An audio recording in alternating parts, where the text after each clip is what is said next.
प्रश्नावली 3.3 class 10th प्रश्नावली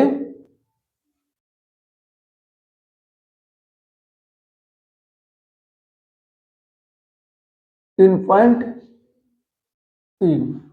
ठीक है। इसको समझिए ध्यान से। कह रहा है देखो ध्यान से, निम्न रैखिक समीकरण के युग्म को प्रतिस्थापन विधि से हल करें। किस विधि से हल करना होगा? प्रतिस्थापन विधि से।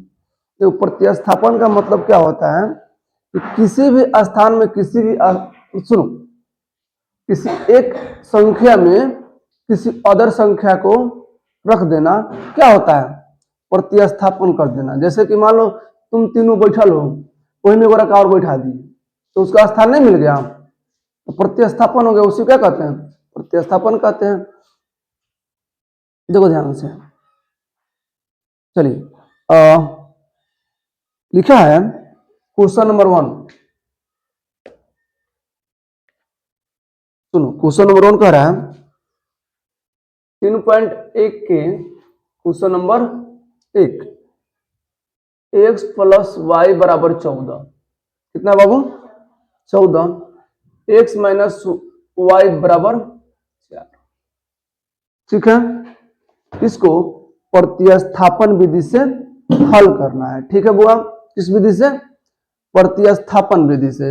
इसमें क्या करना होगा? मान लो इस समीकरण 1 क्या हो गया? 1।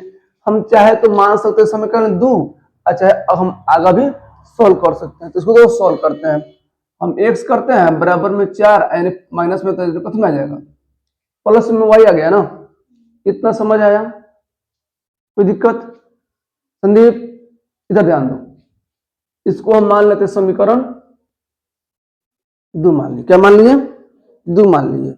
अब देखिए, अब क्या कीजिए, बस वही जो ग्राफीय विधि से आप मैथ बनाए है ना, उसी चीजों को अप्लाई करना है। जैसे x का मान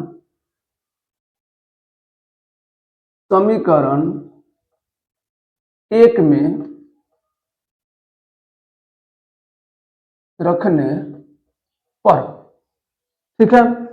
अब देखो क्या करना है, समीकरण 1 उतारना है। x प्लस वाई बराबर कितना? 14। समीकरण 1 है ना, x के मान है ना है, x के स्थान पर 4 लिख दीजिए, प्लस वाई लिख दीजिए और फिर प्लस वाई, क्योंकि वाई यहाँ पे है बराबर में 14। क्या लिखेंगे? देखो ध्यान से, एक वाई है, वाई क्या वाई? 2 वाई बराबर 14 यानी प्लस में तो कथी में माइनस में 14 4। अब घटेगा तो कितना आएगा? 10। 10 है ना बचेगा, तो 14 में से 4 जाएगा तो कितना बचेगा? 10 बचेगा ना। यानी 2y, देखो 2 से तो 10 5 बार कट जाएगा ना। y बराबर कितना आया? 5। अब देखिए है ना, बना दें। कह रहा है अब क्या करना है, y का मान, किसका मान? y का मान समीकरण जे में मान रख दो, 2 में रख ले, रख देते हैं 2 में ना, 2 में रखने पर। देखो ध्यान से, 2 में रखते हैं। अब क्या करना है, जब 2 में रखेंगे तो समीकरण 2 उतारेंगे। तो 2 उतारिए, x बराबर 4 प्लस वाई, ये ना है समीकरण 2। ठीक, उतार दिए। तो x के स्थान पर तो x से रहेगा, 4 अब प्लस में 5, y के स्थान पर कितना? y के मान 5। अब y x बराबर कितना होगा? 0 तो 9 हो गया ना। तो ये हो गया, लिख देना। अतः x बराबर 9 और y बराबर 5। आंसर लिख लीजिए।